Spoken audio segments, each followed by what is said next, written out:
Howdy. The beginning of the week, December 5th, was crowned with Russian massive missile strike on energy system of Ukraine.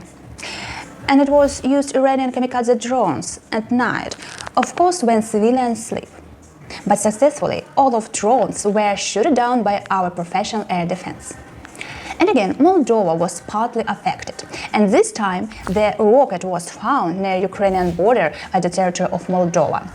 The rocket didn't explode. Thanks to that, it was possible to avoid destruction.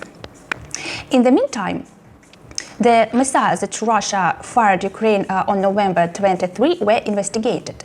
And according to the report of Conflict Armament Research, the missiles that Russia hit Ukraine is newest one cruise missiles made a few months after Western sanctions. And according to UN sources, now Russia ordered a new batch of weapons from Iran, including hundreds of ballistic missiles and drones. This week, there were explosions on Russia, or how Russians say, clips, on the military airfields, where have been two regiments of strategic bombers, the part of Russian airborne nuclear deterrence tactics. It was near Ryazan and Saratov cities on Russia, and it is somewhere 700 or 860 kilometers from Ukraine. As a result, a couple of military aircraft were destroyed. Okay. Maybe you heard that it was a work of Ukrainian drones, or Russians are again smoking anywhere where they shouldn't. Who knows? Meanwhile, Ukroboronprom is moving on the final stage of testing of Ukrainian attack drones with warhead of 75 kilograms and flight range up to 1,000 kilometers. December 5th was 28th anniversary of Budapest Memorandum, which was supposed to guarantee integrity and protection to Ukraine in exchange for giving up the world's third largest nuclear arsenal. Just think, world's third largest. And the memorandum was signed in December 1994 by the leaders of Ukraine, United States, Great Britain, and Russia. Russia and security guarantee. It's totally opposite meanings. And China, also as a nuclear state, made statements about providing Ukraine with safety guarantees. And it sounds really good, but in fact, it turned out to be a useless piece of shit. Despite the fact that Hungary continued to block the European Union decision on financial aid to Ukraine, other European Union members still want to agree this aid without Hungary participation. Also, Montenegro, as Czech Republic and Belgium, signed the declaration on Ukraine's Euro-Atlantic perspective. That is, it undertook to support Ukraine with military and humanitarian aid, even accept Ukrainians refugees. Also this week, the Senate of the United States Congress approved a defense budget for 2023, which will amount to $843 billion, including $800 million for military aid to Ukraine. On December 7th, we celebrated the Day of our Ukrainian Armed Forces. And President Zelensky came almost on the front line in Donetsk region, Slavyansk. And this is less than 50 kilometers from the hot point on front line. Zelensky congratulated our defenders of Ukrainian armed forces. And of course, Russians were so infuriated that our president isn't sitting in bunker like terrorist Putin do, but he's fighting alongside everyone for our freedom from Russian Nazism.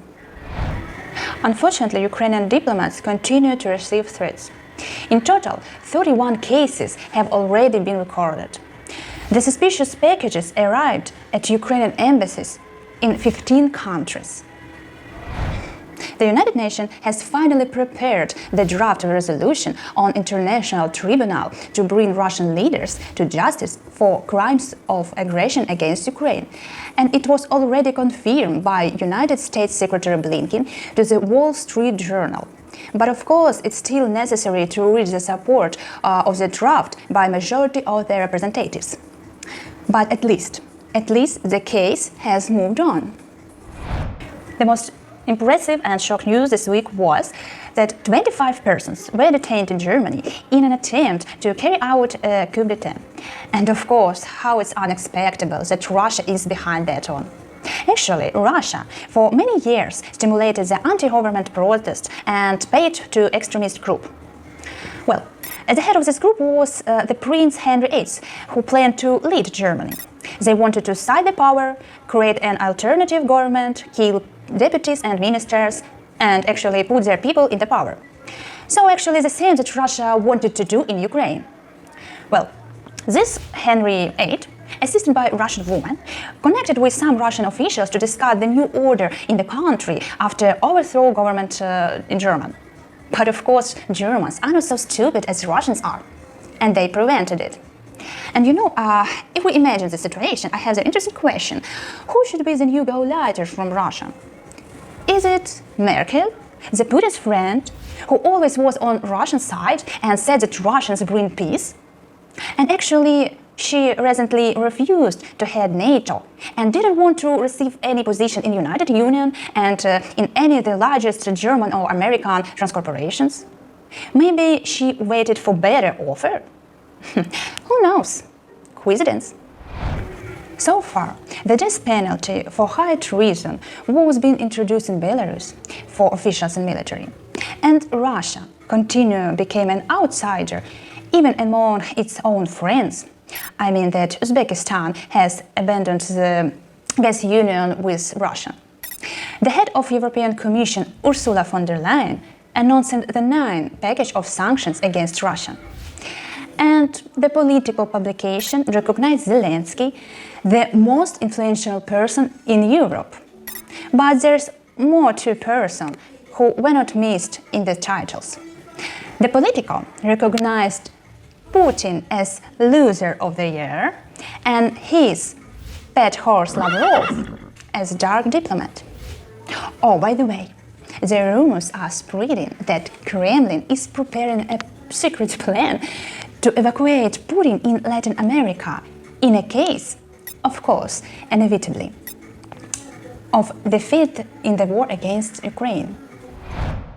Glory to Ukraine, our defenders and partners, and we shouldn't forget the price that Ukrainians are paying, not just for our freedom and victory, but for the safety of all European countries.